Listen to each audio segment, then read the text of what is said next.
I'm trying to find my way into a tech job.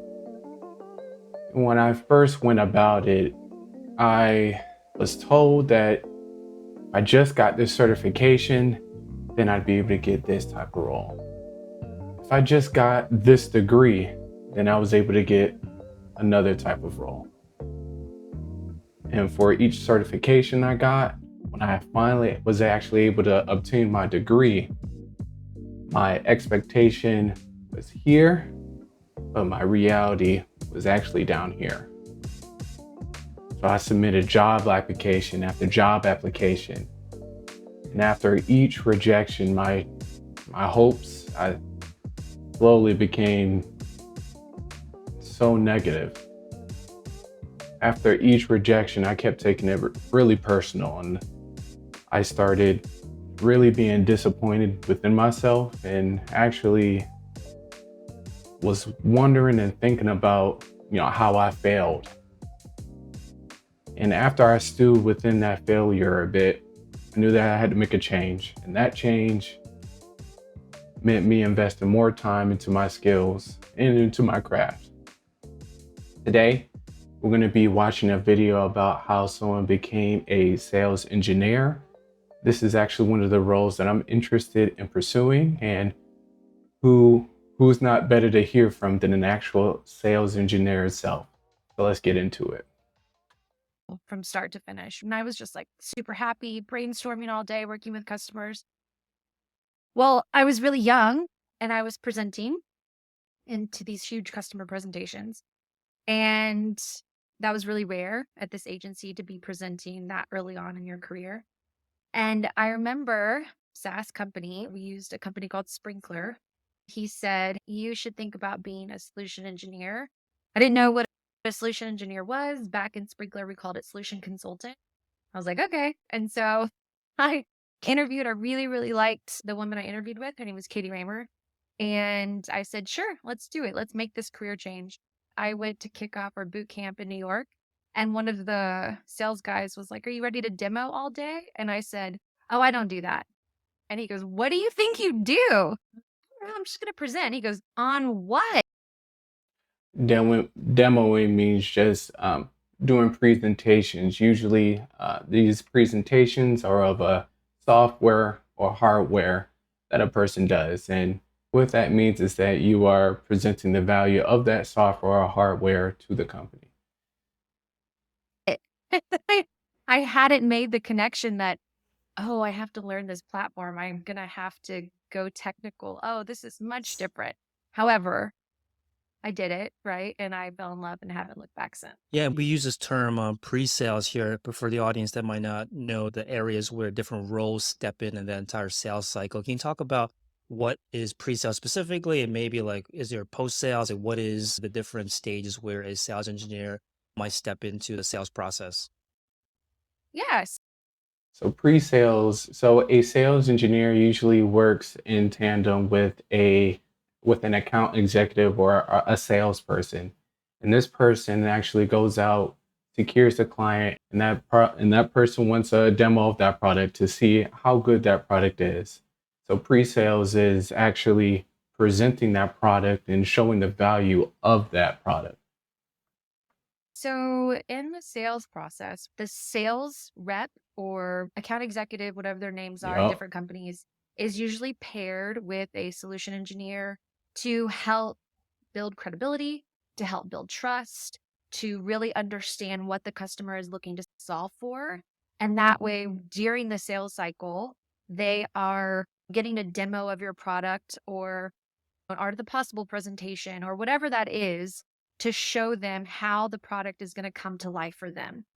So, olden days, you would say, like, hey, I have this vacuum, buy it. Like, Showing oh, me the okay, this is value. amazing. In this world of SaaS that we're all in, especially the last decade, the products are very, very, very complex and the software is complex and it can do a lot. So, the solution engineer's job is to essentially make sure they know what the customer is trying to solve for and let it come to life. And that's why you have to partner with an SE. So we're really good technical folks, but we're also really good storytelling folks too. Yeah, so it sounds like the storytelling side you already had a natural knack for before you stepped into this role. But it sounded like you actually had some challenges with the other aspects of or the other skills that are required for the role. Tell us more about those specific skills and how you were able to develop them over time. Yeah. So I'm super transparent, super vulnerable in my role at Salesforce. This is not a secret, but I had never done any kind of technical work. I'd done kind of like the customer end work, but I never gotten in a system before, ever. And so storytelling is natural to me, right? I'm an expert storyteller. That's what I do 9 times out of 10. However, I learned at Sprinkler that I needed to also learn the tech. I needed to learn how we coded. I needed to learn that we would basically acquire products, break them down, rebuild them in our system. What did that mean? What does that mean for our customers? What does the data lakes mean? Things that were so foreign, I can't even begin to explain, Felix. Like, okay, this is a foreign language to me. So being able to understand the type of product that you're going to be demoing is really going to help not only yourself broaden the knowledge that you have, but it's really going to display that confidence that you have with other customers. And being able to fuse both the storytelling side with the actual product side, the value, bringing those things together is awesome. And it's what we all really need to truly work on. If you're not trying to be a sales engineer, being a better storyteller helps just better as a person. So I had to take a certification to basically present, to be allowed to present, and I failed it. And I'm a type A, like I will exceed every expectation. And I remember thinking, this is not for me. I hate the tech part. What am I doing? And I saw Pitch Perfect, the first one. And I was like, you know what? I'm going to do this. I'm going to study all weekend. I'm going to learn this thing. And then I had to retake the test the following month and passed. But I tell that story because sometimes for people with non traditional backgrounds coming into pre sales, they either only have the technical or they only have the storytelling. And to succeed, you really have to have both. You have to come at it with that technical mind, and it might not be easy for you, but you just have to learn it if this is what you want to do. Yeah, and So before he responds, it sounds like really getting hands-on with the software that you're going to be demoing is really just going to have give you that extra edge, right? So whether you're actually trying to become a sales engineer or just an engineer in general, getting hands-on with that product and practicing how to speak in a way that everybody in the room understands. And if we have that skill, we'll be able to go places. for someone like myself who comes from a technical background, I can kind of understand how you can create like a curriculum for yourself to study more of the technical side. But the storytelling side almost seems much more harder to at least nail down like a curriculum, how you can actually get better at this. So what's your recommendation here for anyone out there that might come with a strong technical background, but not so much on the storytelling? How do you get better at that?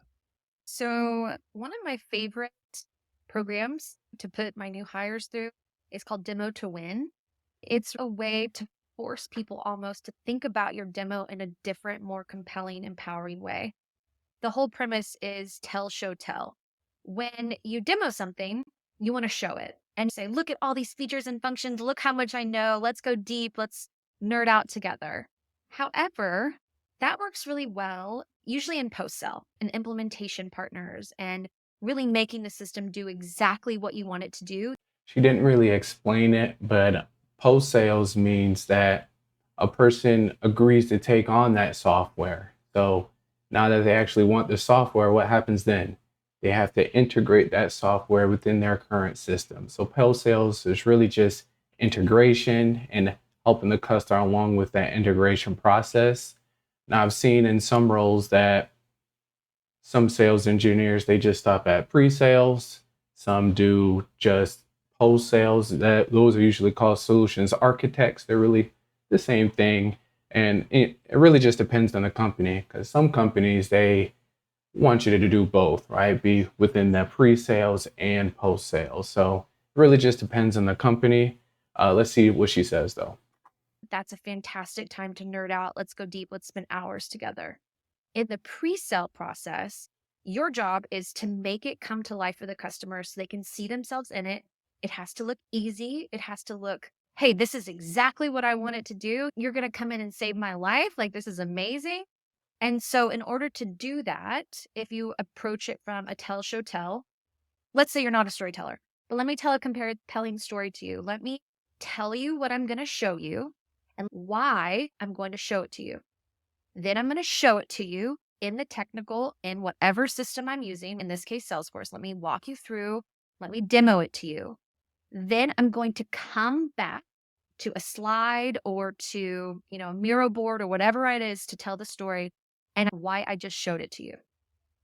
And there are studies done on our brains that in order to tell a story, to make people remember, they say you have to see something 7 times to let it remember. It's kind of like that advertising, like bringing back that digital advertising. I am going to show you the value every step of the way. Even if you're not a storyteller by nature, if you follow this simple solution, you're going to have that much more of a compelling story and you're going to have the audience there with you. Especially in Zoom world now after the pandemic, I watch eyes glaze over all the time, right? So in order to, hey, I'm going to show you, let's talk about why I showed you and recap it. I'll also call out people's names. I'll say, hey, Felix. If you ever had to tell a story within a Zoom call, it really is difficult because usually there'd be people in the room, you'll be able to feed off their energy, but digitally, you can't really feed off the energy. So you're going to have to bring that energy yourself and be able to tell your story or whatever you want to say yourself, which can be hard and takes practice. How did what I just showed you, how is that going to impact your day-to-day today? And they're like, oh, and the rest of the people on the call are thinking, I need to pay attention. So it's a strong, tried and true way to be a storyteller when that might not be your, natural thing that you're born with. I love that. I love that you gave us almost like a formula to work with, which I think fits really nicely for someone that thinks more technically. So when you go into these demos, how do you know ahead of time what is valuable to them? How do you know what you should be showing these potential clients? Yeah, that is discovery. So when I first started out as pre-sales, I used to hate discovery. I'm not going to review the whole interview. It was really good. I'm going to put the link down in the description for you to watch the rest of it. But really, storytelling is a magical thing. Even if you're not trying to become a sales engineer, storytelling will just be able to totally enhance how you just communicate with people. I want to be able to communicate with people in a way that resonates with them. I also want to just be a better communicator when it comes with demoing with my friends, with my family, and really just enhancing my storytelling skills will help with that. I'm going to be documenting my journey as I go along, learning about the different roles within IT, and I'm going to be taking you guys along the journey. I recently obtained my AWS Solutions Architect Associate certification, and with that, I did do a project and I am practicing and putting in the work of those demos, but whether I get a sales engineer role or another role, because I'm gonna get in where I fit in, right? I want to be able to use my storytelling skills, use my communication skills to better enhance me, because only I can campaign for myself. Honestly though, it really did take me to change my perspective on how I view getting additional education. It's really those technical skills and the communication. So that's the reason why we watched this video today, because this sales engineer didn't even start in sales. She was actually doing something else and then transitioned into sales engineer strictly because she was able to tell a story. Whenever I do my projects, my coach always says, what's the story? What's the story? I kept wondering and thinking, like, what does he mean by that? This is the business case. Well, really, what he really wants me to do is to take him through what the problem is, what type of value my project will bring out. And through me putting in the work with those storytelling skills, I know that whether I land a sales engineer job or not, I know I'm going to be successful because I'll be able to enhance my communication. If you liked the video, give it a thumbs up or a like. Let me know how good a storyteller you are. Stay tuned for more.